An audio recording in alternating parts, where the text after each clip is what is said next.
Study ruby laser.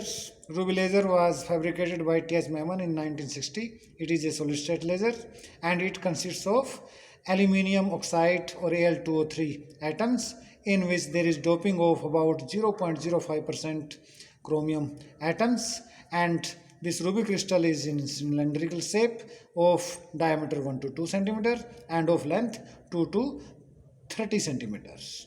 And on the two ends of the ruby crystal, one end is completely silvered end which acts as 100% reflecting mirror, another is partially silvered which act as partially transmitting mirrors, and both these mirrors act as a resonant cavity. And this ruby crystal is placed in a glass tube, and glass tube is filled with liquid nitrogen coolant, because while in operation it gets heated, so it has to be cooled with the help of a coolant.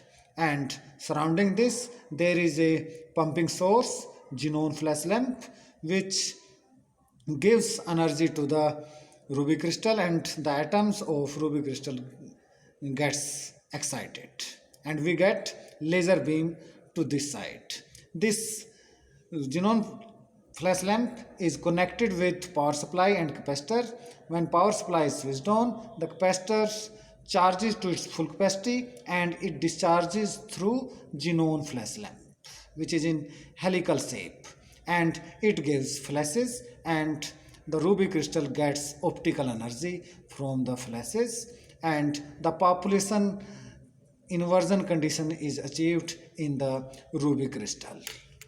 Energy level diagram of chromium consists of a ground state, the excited states green band and blue band, and a metastable state which has two sublevels A1 and A2, and these are situated at 6928 angstrom and 6943 angstrom, separated by 29 centimeter inverse, and green band is situated at 5500 angstrom and blue band is situated at 4200 angstrom.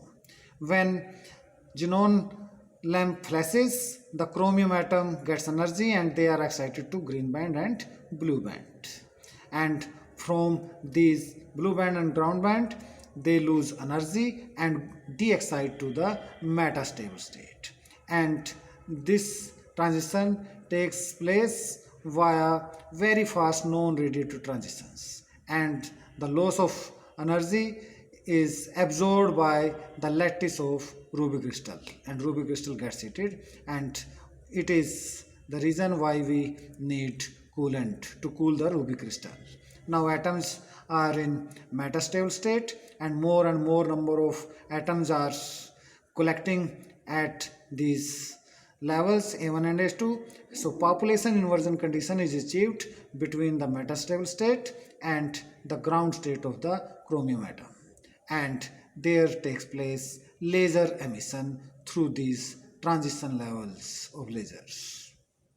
Now the output of ruby laser consists of spikes in its laser output, and the process of providing spikes in the output is called spiking, and these spikes are because when the capacitor charges, it discharges through xenon flash lamp and xenon flash lamp flashes, and the condition of population inversion condition is achieved in the chromium atoms, and when laser transition takes place we get a spike.